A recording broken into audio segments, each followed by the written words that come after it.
ওরে অবুঝব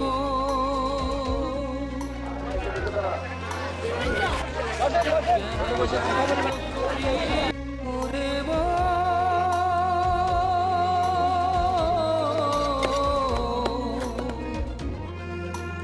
ওরে পাগল রবি, তুমি কি আমাদের স্যারকে আগে থেকে চিনো? আমার ওই দিন তোমার কথাটা শুনে মনে হচ্ছে যে তুমি স্যারকে আগে থেকে চিনো। হ্যাঁ, আমি ওনাকে আগে থেকে চিনি। না মানে উনি আমার ক্লাসমেট, আমরা একই ভার্সিটিতে পড়ি, একই ক্যাম্পাসে আছি। ওনার পড়াশোনা গ্যাপ ছিল, এখন আমাদের সাথে কন্টিনিউ করছে। আর উনি যে আসলে এই রেস্টুরেন্টের মালিক আমি জানতাম না।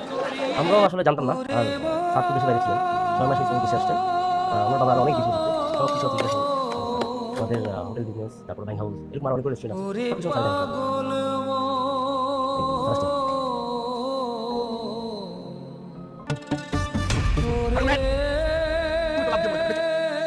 বাবা মা ভাই বোন তাদের কথা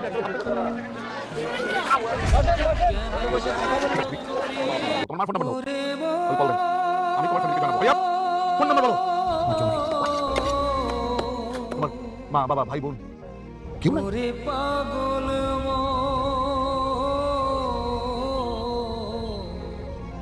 ঠিক আছে, এই সব শেষ। আজকে একটা ক্লাসের ক্যাব তুমি আমি একটু চাইলে যেতে পারি ওর বাসায় গিয়ে কলিগ ট্রান্সফার আগে বিয়ের আগে এসব কিছু শুনি। যাই হোক, আমি ফটোকপির দোকানে যাবো, আমার দুটো সাইকেল আসি। ওরে পাগল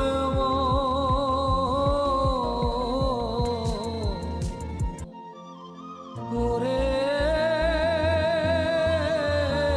অবুঝব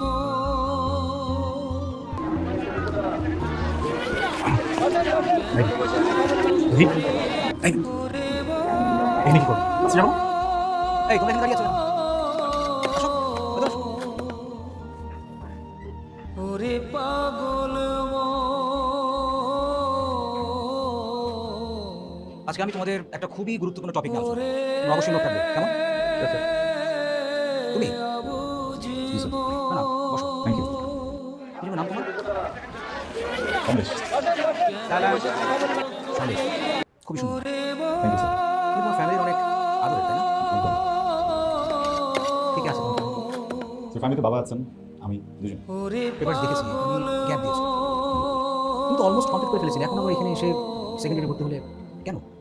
স্যার খাল কেটে তুমি তো মানুষের স্বভাব, আমাকে সব আমার তুমি চলে আসে আমার লেখাপড়াটা আবার শুরু করো। Okay good. তুমি কোন কলেজে পড়তে? আমি গ্রামের ছেলে। দারুণ, মানে তোমাকে দেখি কিন্তু একদম বোঝার উপায় নেই তুমি গ্রামের ছেলে। স্যার আমি একদম গ্রামের ছেলে, গ্রামে জন্মেছি, গ্রামে বড় হয়েছি, ওখানে স্কুল কলেজ ইউনিভার্সিটি বছরখানিক হলো শহরে পার হয়েছি। সেখানে পড়াশোনা কমপ্লিট করলে না কেন? কোনো প্রবলেম ছিল? ছিল, এখন আর নেই। শাহিদ, তোমাকে কোনোভাবে ফোনে পাচ্ছি না। আমার আগামীকাল সেমিস্টার ফি জমা দেওয়ার লাস্ট ডেট। আমি এইবার যদি সেমিস্টার ফি জমা দিতে না পারি, আমি হয়তো পরীক্ষা দিতে পারবো না, হয়তো আমাকে ভার্সিটি থেকে বের করে দিবে।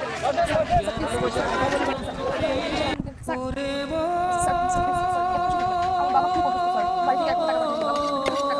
স্যার একটু বুঝুন স্যার, প্লিজ। বিষয়টা সেমিস্টার ফি নয়। তুমি যদি আরো লেট করো সেমিস্টার ফি দিতে, তাতে কোনো সমস্যা ছিল না। ব্যাপারটা হলো তুমি একটা পাখি বাজবে, ঠিক মতো লেখাপড়া করো না, ক্লাস ফাঁকি দিয়ে এদিকে ঘুরে বেড়াও, তারপর আবার ওইবার নিয়ে বসে আছো।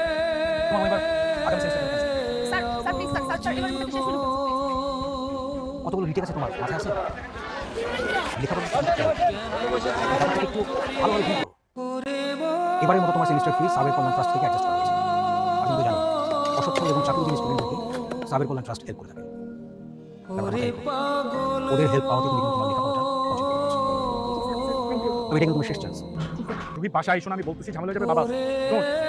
আচ্ছা আমি কি পারমিশন তোমার কাছ থেকে নিব? হ্যাঁ তোমাকে আমি এতদিন বলি নাই বিয়ের জন্য করছো কিছু করছো করতে পারো না। আমি এখন তোমার বাবার সাথে কথা বলবো। আমি উপরে আসছি। রুবি বাসায় এসো না। আসসালামু আলাইকুম। আসসালাম, তুমি কে? আমি রুহি, শাহিদের ফ্রেন্ড। ও আচ্ছা, এসো এসো। আপনার সাথে একটু গুরুত্বপূর্ণ কথা ছিল। কি কথা বলো? আমি আসলে শাহিদের গার্লফ্রেন্ড। ও আমাকে লাস্ট 1 বছর যাবত বিয়ের কথা বলে ঘোরাচ্ছে, বিয়ে করছে না। ইভেন 7 দিন যাবত আমি তাকে কোনো ফোনে পাচ্ছি না, সে আমার সাথে দেখা করছে না, কথা বলছে না। আমি ভাবলাম আপনার সাথে এসে যে কথা বলি, সবকিছু ফয়সালা আপনার সামনে। শাহেদ, শাহেদ আমি এসব কি করছি? বাবা কোল দিকে বাবা ও টাকা পয়সা লোভী মুখ সামনে কথা বলতো কি মুখ সামনে করছিস? কি বলতে চাও তুমি কেন আসছো আমার বাসায় কেন আসছে বসো না তুমি তুমি বিয়ের কথা বলে কেন ঘোরাচ্ছ বাবা শি ওয়াজ ম্যারিড আমি মানি ওর সাথে আমার রিলেশনশিপ ছিল বাট আমি কোনোভাবেই জানতাম না বাবা রিলেশনশিপের আগে that ও ম্যারিড ছিল ওর হাজবেন্ডকে ডিভোর্স দেওয়া আসছে আমার কাছে and এটা আমি জানার পরেও আমি সেটা অ্যাকসেপ্ট করে নিয়েছি তুমি আমাকে যে পকেট মানি দিতে বাবা সেখান থেকে আমি সেমিস্টার দিতে আমার খরচ দিতাম এরপরেও আমার সাথে চিট করছে আমার সাথে শেয়ার করতে চাইনি এটা ডিভোর্সই ঠিক আছে শাহেদ আমি তোমার কাছে কখনো এটা আশা করি আঙ্কেল বিশ্বাস করুন আমি লোভী না আমি যা করেছি সব কিছু ওকে খুশি করেছি আমার হাজবেন্ডের সাথে লাস্টে আমার পরিবার হচ্ছিল না আমি ওকে ভালোবেসে হাজবেন্ডকে আমি ডিভোর্স দিয়েছি তারপর থেকে আমি ঢাকা শহরে একা থাকি ছোট একটা জব করি ওই টাকা দিয়ে আমি নিজে সব আর ও আমার সেমিস্টার ফি দিয়েছে হ্যাঁ আমি স্বীকার করি কিন্তু ওর কাছে আমি টাকার জন্য কখনো আসিনি ওকে আমি ভালোবাসি আঙ্কেল ও আমাকে প্রতিশ্রুতি দিয়েছিল ও আমাকে বিয়ে করবে যার জন্য হচ্ছে আমি আমার লাস্টে যোগাযোগ পর্যন্ত করছে না আমাকে টোটালি অ্যাভয়েড করছে আমি এটা নিতে পারছি না আমার সাথে এটা অন্যায় হচ্ছে আমি শুরু থেকে বুঝতে পেরেছি যে তুমি একটা অসভ্য ফ্যামিলি আমাদের এখানে এসে সেকেন্ডলি তোমার তোমার সাহস হলো তুমি বিয়ে করেছো তারপরে আমার ছেলের সাথে সম্পর্ক করেছো তুমি আমাদের ফ্যামিলি সম্পর্কে জানো আমি কি বিলং করি কোন অ্যাঙ্গেল থেকে তোমার সম্পর্ক ভালোবাসা বা বিয়ের সাথে কোনো জানো? কি মনে হয় ভুলটা আমার একারই কারণ তোমার আগে বিয়ে হয়েছে তুমি তোমার স্বামীকে ঠকিয়েছো প্রতারণা করেছো এখন আমার ছেলের সাথে প্রতারণা করছো। আমি চাই না তোমার দিক থেকে আমার ছেলের সাথে কোনো প্রকার কোনো বের হয়ে যাও যাও টাকা দরকার ছিল সেমিস্টার ফি বলছো টাকা নাও তোমার সেমিস্টার ফি নাও নিয়ে থেকে যাও বেরিয়ে যাও আমার বাসা থেকে আর কোনোদিন আমার বাসায় আসবে না, আমার সাথে যোগাযোগ পর্যন্ত করার চেষ্টা করবে না যাও বিয়েটা তো হয়ে গেছে না সংসারটা করি কিসের সংসার আমি আপনার বলছি আমি সংসার করবো আমি আপনার বলছি আমি আপনার বিয়ে করবো হ্যাঁ আমি এই সংসার মানি না ঢাকায় পরীক্ষা দিতে বগিলিকা তুমি স্কুল করছো জায়গায় কলেজ করছো জায়গায় এখানকার বাস দিতে পারো না আমি ঢাকায় পরীক্ষা দেবো ঠিক আছে বুঝলাম ধরো ঢাকা তুমি গেলে আমার কাম বসে গেলে না এটা শুনে বলতে আপনার আমি আগেই বলছিলাম আমি আমার ইচ্ছা মতো পড়াশোনা করবো আপনি যদি না পারেন আমার টাকা দেন আমি জায়গা আমি তো আপনার জন্য আমার পড়াশোনা করতে পারবো না স্যার আমি রেডি হচ্ছি জি স্যার স্যার কি বলছেন কেন আমি কি করেছি আপনি কি করেছেন সেটা আমি জানি স্যার আমি তো নিয়মিত অফিসে আসি আমি সব কাজ মন দিয়ে করি কেন এমন হচ্ছে কেন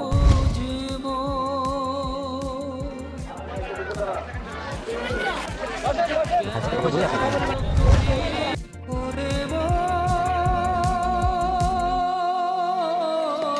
যদি বলে তাহলে আমি শুরু করছি থ্যাংক ইউ ওরে পাগল মিস রুহি আপনি আসুন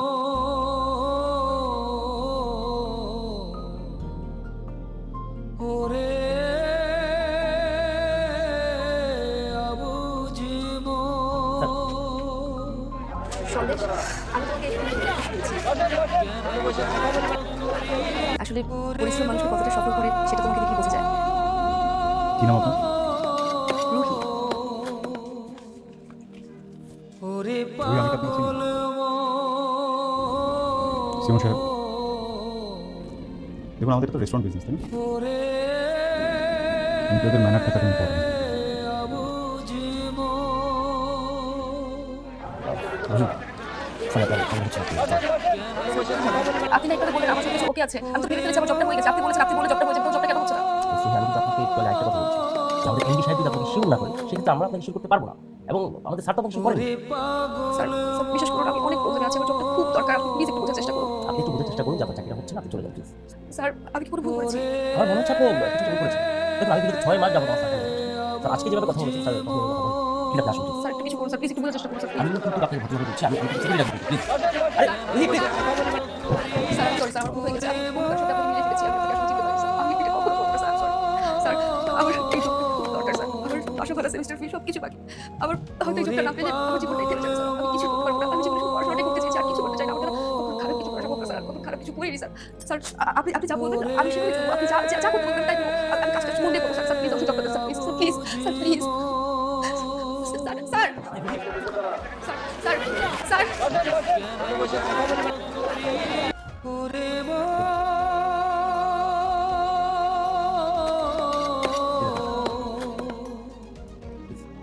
ওরে পাগল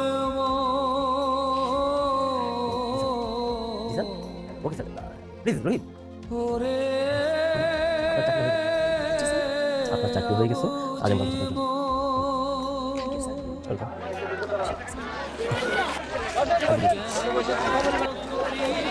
ওরে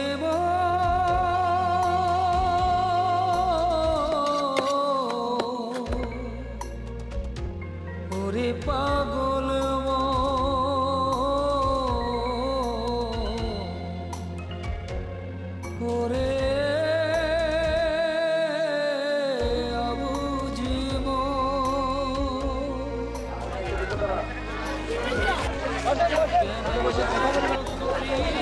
ওরে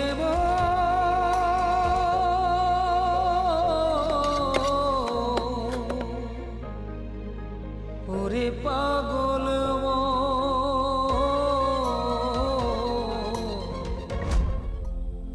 ওরে আবুঝি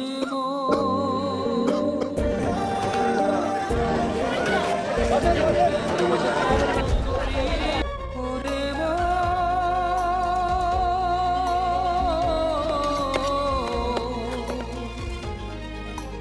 ওরে পাগল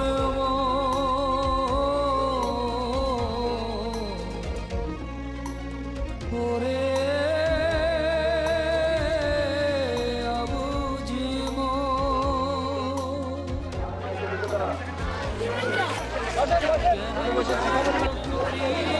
ওরে চলবি তুমি কি আমাদের স্যারকে আগে থেকে চিনো? আমার ওই দিন তোমার কথাটা শুনে মনে হচ্ছে যে তুমি স্যারকে আগে থেকে চিনো। হ্যাঁ আমি ওনাকে আগে থেকে চিনি না, মানে উনি আমার ক্লাসমেট, আমরা একই ভার্সিটিতে পড়ি, একই ক্যাম্পাসে আছি। ওনার পড়াশোনা গ্যাপ ছিল, এখন আমাদের সাথে কন্টিনিউ করছে। আর উনি যে আসলে এই রেস্টুরেন্টের মালিক এটা আমি জানতাম না। আমরাও আসলে জানতাম না। আর স্যার তো দেশে বাইরে ছিলেন, 6 মাস হয়েছে উনি দেশে আসছেন। আমার বাবা আরো অনেক বিজনেস আছে, সব কিছু অফিসে আছে। এরকম আরো অনেক রেস্টুরেন্ট আছে, সব কিছু স্যার জানেন।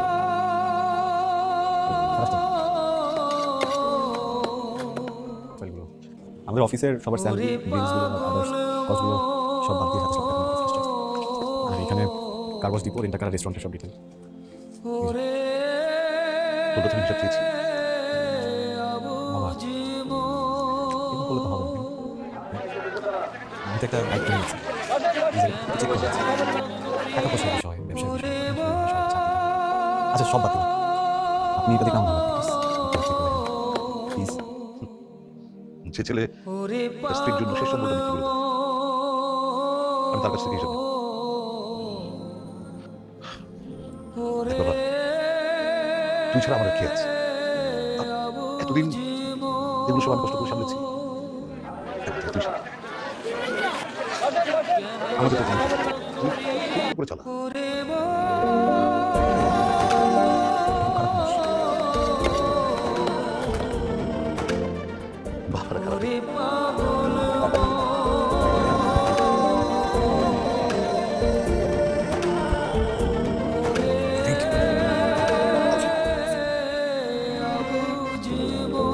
এই কাগজটার মধ্যে একটা সাইন দেবে।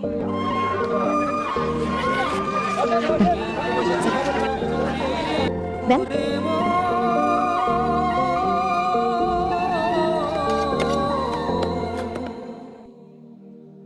ওরে পাগল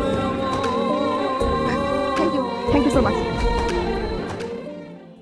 তুমি যে সন্দেশের কাছে এসেছো সে তো তোমার কেউ না। সে আমার ছেলে। তোমার যে হাজব্যান্ড ছিল সে তো ওই দিন মরে গেছে। ওকে আমি নিয়ে এসেছি। ও আমার ছেলে। আর আমি কখনোই চাইবো না আমার ছেলের জীবনে তোমার মতো কোনো মেয়ে আসুক। কখনোই না। আঙ্কেল, আমি অনেক বড় ভুল করেছি। সন্দেশের মতো ছেলেকে আসলে আমি দূরে ছেড়ে দিয়েছি, অবহেলা করেছি। আমি কাজটা ঠিক করিনি। আমি আমার সব ভুল বুঝতে পেরেছি আঙ্কেল। আপনি আপনি প্লিজ একটু সন্দেশকে বলুন।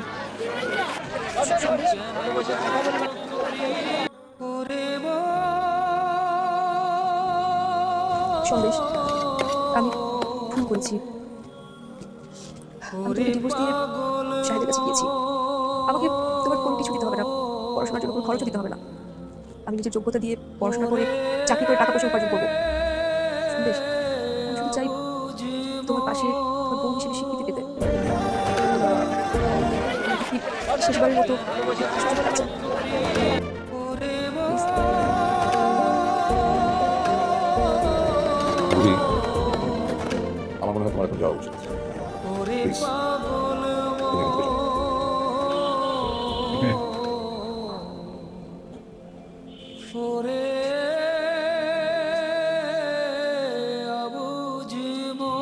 রোহিত, মানুষ তার জীবনে সবচেয়ে বেশি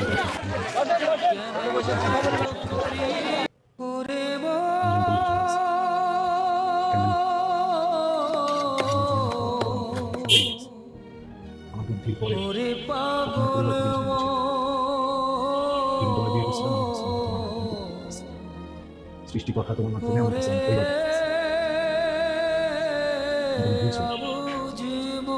আমি ভাবছিলাম তোমার মতো একটা মানুষ যদি আমার জীবনে থাকে আমার জীবন হয়তো আর কোনোদিন তোমার সাথে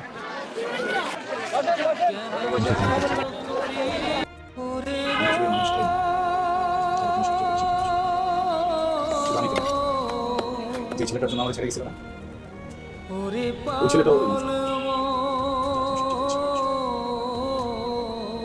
আমি জানি তুমি কি করছো। ওরে অবুঝব তোমার ভালোবাসা আর কোনোদিন দেখি না